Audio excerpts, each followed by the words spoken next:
Bienvenue dans l'Ondée, le podcast de lecture. Dans cet épisode, je te lis Le chat, un chardonneret et les étoiles de Luigi Pirandello. Bonne écoute.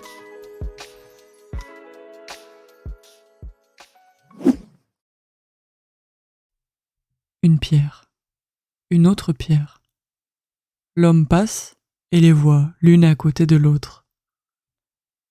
Mais cette pierre, que sait-elle de la pierre d'à côté ? Et de la rigole, l'eau qui y coule. L'homme voit l'eau et la rigole. Il entend l'eau couler et arrive même à imaginer qu'en passant, cette eau confie qui sait quel secret à la rigole. Ah, quelle nuit d'étoiles sur les toits de ce pauvre hameau parmi les monts. À regarder le ciel du haut de ces toits, on jurerait que, cette nuit, les étoiles ne voient que cela, tant elles scintillent vivement au-dessus. Or, les étoiles ignorent même la terre. Ces monts, est-il possible qu'ils ne se sachent pas appartenir à ce hameau perdu au milieu d'eux depuis presque 1000 ans ? Tout le monde connaît leurs noms, le mont Corneau, le mont Moreau, et eux ne se sauraient même pas montagne ? Et alors, la plus vieille maison du hameau ignorerait aussi qu'elle est là, au coin de cette rue, la plus vieille de toutes les rues ? Est-ce Dieu possible ? Et alors ? Alors, croyez tout de même, si cela vous chante, que les étoiles ne voient rien d'autre que les toits de votre hameau perdu parmi les monts. J'ai connu 2 petits vieux qui avaient un chardonneret. Comment ce chardonneret, de ses petits yeux vifs et ronds, voyait leur visage, la cage, l'appartement avec tous les vieux meubles, et ce que sa tête de chardonneret pouvait penser de tous les soins et attentions dont il était l'objet. Ça, non, certainement. Cette question ne s'était jamais présentée à ces vieux, tant ils étaient sûrs que, lorsque le chardonneret venait se percher sur l'épaule de l'un ou de l'autre, et se mettait alors pinceauter la peau ridée du cou ou le lobe de l'oreille, ils savaient très bien que l'endroit où il se posait était une épaule et ce qu'il pinceautait un lobe d'oreille, que de plus, l'épaule et l'oreille étaient celles du monsieur ou de la dame. Était-il possible qu'il ne les connût pas tous les deux, lui le pépé et elle la mémé ? Qu'il ne sût pas que, si tous les deux l'aimaient tant, c'était qu'il avait été le chardonneret de leur petite fille décédée, qu'il avait si bien dressé à venir se poser sur l'épaule, à becqueter ainsi l'oreille, à volter hors de la cage dans l'appartement ? Dans cette cage suspendue, entre les rideaux dans l'embrasure de la fenêtre, il ne restait que la nuit et le jour, seulement de courts instants pour picorer son millet et boire une goutte d'eau avec 1000 courbettes minaudières. C'était là, somme toute, son palais royal et la maison, son vaste royaume. Et perché souvent sur l'abat-jour de la lampe à suspension, dans la salle à manger, ou sur le dossier du fauteuil du grand-père, il prodiguait ses gazouillis et aussi, bien sûr, un chardonneret. « Petit sale !» grondait la grand-mère en le voyant faire. Et son chiffon toujours en main, elle courait nettoyer comme s'il y avait eu un bébé dans la maison dont on ne pouvait encore prétendre qu'il eût le jugement de faire certaines choses dans les règles et là où il faut. Et elle se souvenait d'elle, la mémé. Elle se souvenait de sa petite fille qui, pendant plus d'1 année, lui avait imposé cette corvée, la pauvre chérie, jusqu'à ce qu'enfin, en brave enfant... Hein ? Tu te souviens ? S'il se souvenait. Il la voyait encore là, à trotter par la maison toute minuscule, pas plus haute que ça. Il hochait longuement la tête. Ils étaient demeurés seuls, 2 petits vieux seuls, avec cette orpheline qui avait grandi à leur foyer, qui allait être la joie de leur vieillesse. Et, au contraire, à 15 ans... Mais le souvenir d'elle, trilles et en vol, s'était conservé très vif en ce chardonneret. Et dire que d'abord, il n'y avait pas pensé.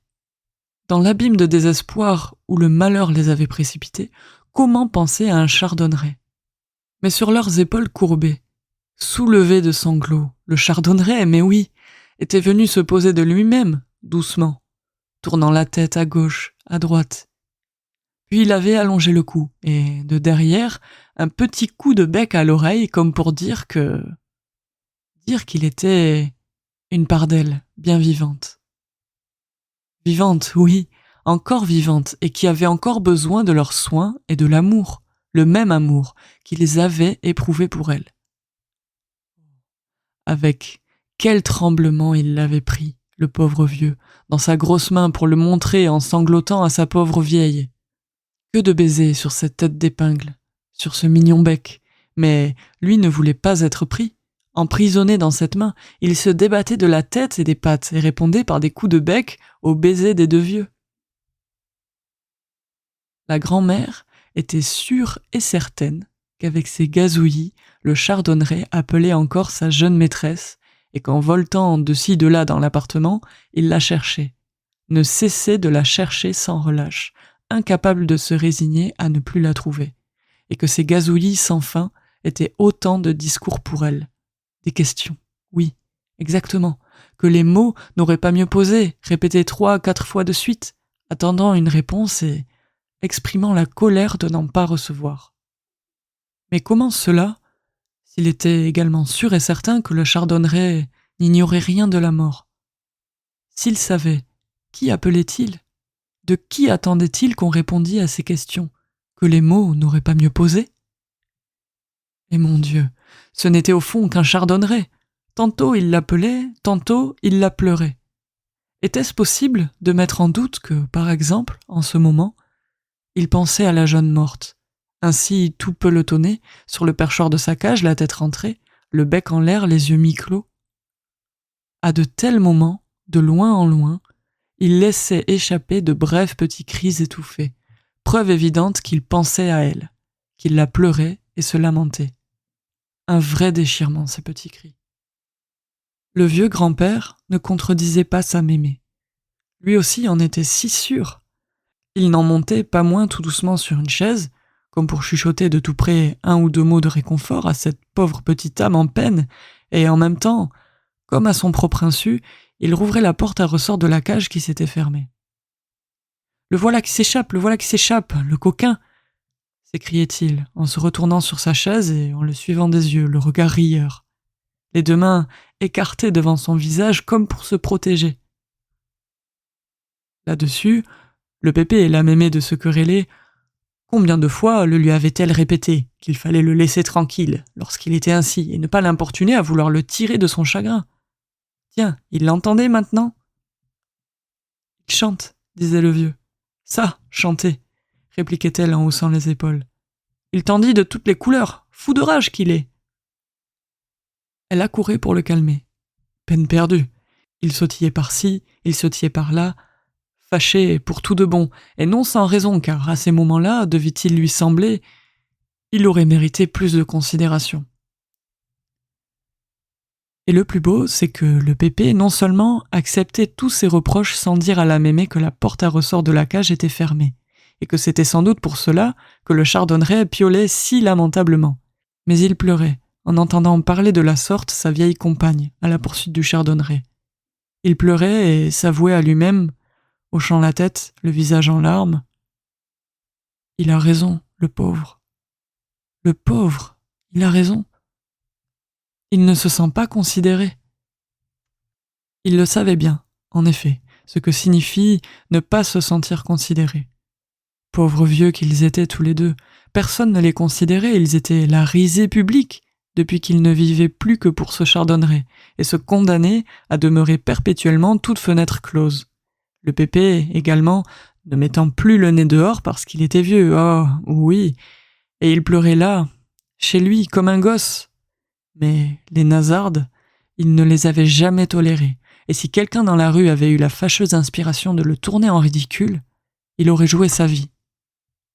De quel prix était-elle désormais pour lui? Comme rien qu'il aurait joué. Parfaitement. Pour ce chardonneret-là, si quelqu'un avait eu la fâcheuse inspiration de lui dire quelque chose, 3 fois dans sa jeunesse, il s'était trouvé vraiment à 2 doigts de, oui, la vie ou la liberté. Ah, il lui en fallait peu à lui pour voir rouge. Chaque fois que ses intentions belliqueuses lui allumaient le sang, le vieux grand-père se levait avec souvent le chardonneret sur l'épaule, et il allait jeter par la fenêtre des regards féroces sur les fenêtres des maisons d'en face. Que ce fût là des maisons, là, en face, des fenêtres avec vitres enchâssées, barres d'appui, vases à fleurs et tout, que les choses au-dessus fussent des toits avec cheminée, tuiles, gouttières, le pépé ne pouvait en douter, et il savait également à qui elles appartenaient, qui y habitait, comment on y vivait. Le malheur, c'est qu'il ne lui venait pas à l'esprit de s'interroger sur ce qu'était sa propre maison, et ses autres maisons en face pour le chardonneret en boule sur son épaule. Et ce qu'elles étaient aussi pour ce magnifique gros chat de gouttière blanc qui se tenait tout pelotonné sur le rebord de la fenêtre d'en face, à se prélasser au soleil, paupières closes. Des fenêtres, des vitres, des tuiles, ma maison, ta maison. Pour ce gros chat blanc qui dormait là au soleil, ma maison ou ta maison? Mais s'il pouvait s'y introduire, toutes les maisons étaient à lui. Des maisons, tu parles. Des lieux où chaparder, où dormir plus ou moins commodément. Ou faire semblant de dormir. Croyaient-ils vraiment, ces deux vieux, qu'en tenant toujours portes et fenêtres fermées, on empêcherait un chat, s'il le voulait, de trouver un autre chemin pour venir dévorer ce chardonneret?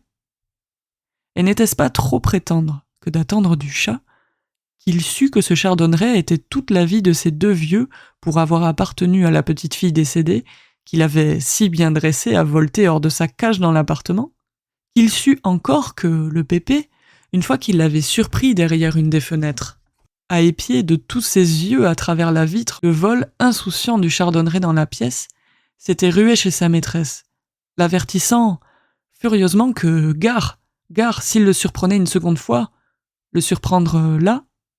Quand? Comment? Sa maîtresse? Ces deux vieux, la fenêtre, le chardonneret, quoi? Et un jour, il se l'envoya. Mais oui, ce chardonneret, qui pour lui pouvait tout aussi bien être un autre, il se l'envoya en pénétrant qui sait comment, qui sait par où dans la maison des deux vieux. La mémé, la nuit était sur le point de tomber, entendit tout juste à côté comme un léger cuicui, un gémissement, survenant. Le pépé entreaperçut une forme blanche qui s'esquivait par la cuisine et, éparse sur le sol, une ou deux petites plumes de la gorge, les plus douces, qui dans le courant d'air que son entrée provoquait, palpitèrent légèrement sur le carreau. Quel cri! Retenu en vain par sa compagne, il prit une arme, se précipita comme un fou chez la voisine. Non, ce n'était pas la voisine, mais le chat qu'il voulait tuer. Ce chat, oui, sous ses yeux à elle. Et il tira dans la salle à manger lorsqu'il le vit tout tranquille, assis sur le dressoir. Il tira 1, 2, 3 coups, fracassant la vaisselle jusqu'au moment où, lui aussi une arme à la main, le fils de la voisine accourut et tira sur le vieillard. Une tragédie. Au milieu des cris et des pleurs, le pépé fut transporté chez lui, auprès de sa vieille mémé, blessé à la poitrine, moribond. Le fils de la voisine s'était enfui, dans la campagne. La ruine dans 2 maisons et le hameau sans dessus-dessous pour une nuit entière. Et le chat? Sûr qu'il ne s'en souvenait pas, à peine un moment plus tard, de s'être envoyé le chardonneret, un chardonneret quelconque, sûr qu'il n'avait pas compris que c'était sur lui que le vieux tirait. Au bruit du coup, il avait fait un beau saut, pris la fuite et maintenant, regardez-le. Il était là, bien sage, tout blanc, sur le toit noir, à regarder les étoiles qui, des sombres profondeurs de la nuit sans lune, ne voyaient absolument pas. On peut en être sûr et certain. Les pauvres toits de ce hameau parmi les monts, mais elles scintillaient si vivement au-dessus qu'on aurait juré qu'elles ne voyaient que cela cette nuit-là. Si tu souhaites en savoir plus, n'hésite pas à cliquer sur la petite cloche pour recevoir les autres épisodes qui viendront par la suite. Et puis, pourquoi pas, dans les commentaires, on peut papoter un peu, partager nos impressions, nos idées, tant que ça reste dans la bienveillance bien sûr. Sinon, je te souhaite de bonnes écoutes sur l'ondée, je te dis à très vite, ciao!